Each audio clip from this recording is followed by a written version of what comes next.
പ്രിയപ്പെട്ട സുഹൃത്തുക്കളെ, ഇപ്പോൾ പുതിയൊരു വിഷയം നമ്മളെല്ലാവരും അറിഞ്ഞതാണ്. അഥവാ നമ്മുടെ കേരളത്തിലേക്ക് അർജൻറ്റീന ടീം വരുന്നുണ്ട്.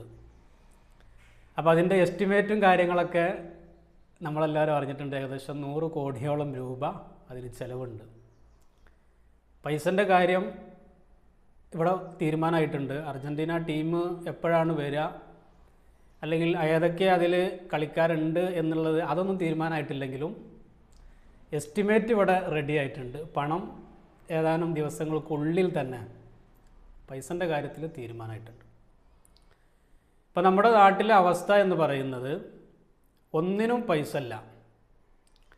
എന്തൊരു പുതിയ പദ്ധതി ആകട്ടെ, അല്ലെങ്കിൽ ഇപ്പോൾ മുമ്പ് തുടങ്ങി വെച്ച പദ്ധതികൾ വരെ ഇവിടെ സ്റ്റോപ്പായി കിടക്കണം. ഒരുപാട് കാര്യങ്ങൾ കിട്ടേണ്ടത് പോലും ജനങ്ങൾക്ക് കിട്ടാത്തൊരവസ്ഥയിലാണ്. അപ്പോഴും നമ്മുടെ ഗവൺമെൻറ് പറയുന്നുണ്ട്, പൈസ ഇല്ല മക്കളെ, പൈസ ഇല്ല, 5ൻ്റെ പൈസ ഇല്ല എന്ന് പറയുന്നുണ്ട്. ഈ വക കാര്യങ്ങൾക്കൊക്കെ കയ്യിൽ പൈസയുണ്ട്. ഇതൊരു സൈക്കോളജിയാണ്. അതായത് ഇപ്പോൾ നമ്മുടെ നാട്ടിൽ തന്നെ ചില ആളുകളുണ്ടാകും, എന്താണ്, അവർ എപ്പോഴും ഇങ്ങനെ ദാരിദ്ര്യം പറഞ്ഞുകൊണ്ട് നടക്കും. പൈസ ഇല്ല, അല്ലെങ്കിൽ വീട്ടിൽ ദാരിദ്ര്യമാണ്, പട്ടിണിയാണ് എന്നൊക്കെ ഇങ്ങനെ പറഞ്ഞുകൊണ്ട് ആളുകളോട് ഇങ്ങനെ പറഞ്ഞു നടക്കും. അപ്പോൾ ഇങ്ങനെ എപ്പോഴും പട്ടിണിയും ദാരിദ്ര്യം പറയുന്ന ആളുകളെ ആരും ഒന്നിനും സമീപിക്കൂല. അതൊരു സാമ്പത്തികമായിട്ടുള്ള എന്തെങ്കിലും ഒരു വിഷയം നമ്മുടെ നാട്ടിൽ വന്നാൽ അദ്ദേഹത്തിൻ്റെ അടുത്തേക്ക് ആരും ഒന്നിനും ചെല്ലൂല. കാരണം എന്താ, അയാൾ പട്ടിണിയാണ്, അയാളെ കയ്യിൽ പൈസ ഇല്ല, അയാൾ എപ്പോഴും ഇങ്ങനെ അത് പറഞ്ഞുകൊണ്ട് നടക്കും. ഇനി നമ്മൾ ചെന്നാൽ നമ്മളോടും ഈ പട്ടിണി പറഞ്ഞുകൊണ്ട് നടക്കും.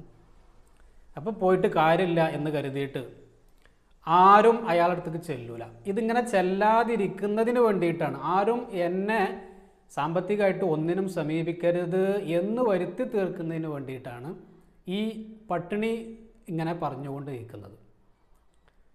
അപ്പോൾ കയ്യിൽ നല്ല പൈസ ഉണ്ടാവും. ഇങ്ങനെ പട്ടിണി പറയുന്ന ആളുടെ കയ്യിൽ നല്ല പൂത്ത പൈസ ഇരിക്കുന്നുണ്ടാകും.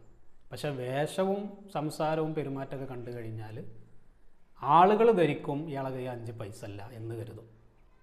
ഇതാണ് ഇയാൾ ഇതുകൊണ്ട് ഉദ്ദേശിക്കുന്നത് എന്ന് പറഞ്ഞതുപോലെ ഗവൺമെൻറ്റിൻ്റെ കയ്യിൽ പൈസ ഉണ്ട് എന്ന് ചോദിച്ചു കഴിഞ്ഞാൽ ഉണ്ട്. കാരണം ഈ വക കാര്യങ്ങൾക്കൊക്കെ പൈസ ഉണ്ടല്ലോ.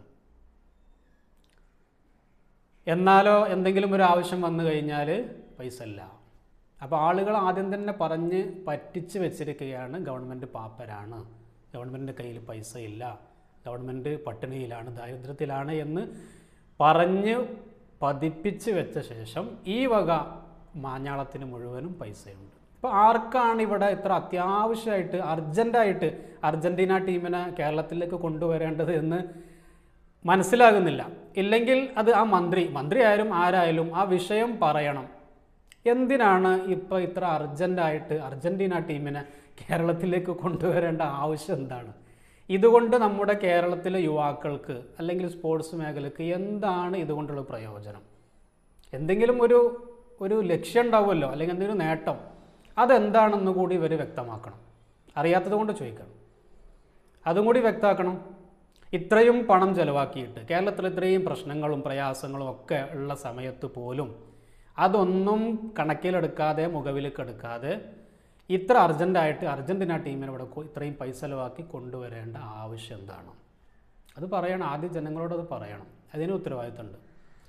ഇനി നാളെ ഇവിടെ നമ്മുടെ കേരളത്തിൽ എന്ന് പറയുന്നത് എല്ലാ ടീമിൻ്റെയും ഫാൻസുകളുണ്ട്. നാളെ ബ്രസീലുകാർ പറയാണ്, നിങ്ങൾ അർജൻറ്റീന ടീമിനോട് കൊണ്ടുവന്നു, നാളെ നിങ്ങൾ ബ്രസീൽ ടീമിനും കൊണ്ടുവരണം എന്ന് ബ്രസീലിൻ്റെ ഫാൻസുകാരായ ആളുകൾ ആവശ്യപ്പെട്ടാൽ ഇനി നാളെ അവരെയും കൊണ്ടുവരേണ്ടതില്ല. അപ്പോൾ വീണ്ടും ഒരു 100-200 കോടി രൂപ അതിനും ചിലവാക്കേണ്ടി വരും.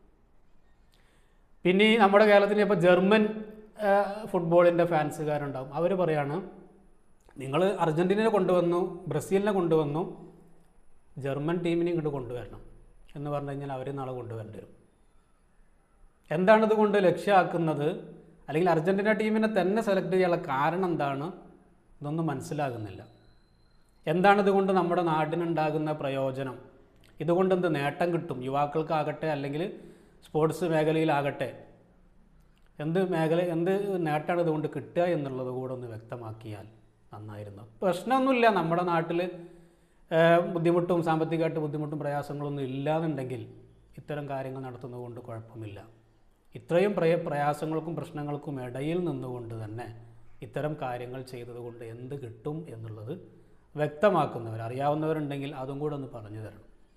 അതും നമ്മുടെ കേരളത്തിനോട് ചെയ്യുന്ന ഇത്രയും പണം ചിലവാക്കുക, അതൊക്കെ ആളുകളുടെ പൈസയാണല്ലോ, ഇത്രയും പണം ചിലവാക്കുമ്പോൾ അതും കൂടി പറയേണ്ടുന്ന ഒരു ഉത്തരവാദിത്വം ഇവിടെയുണ്ട്.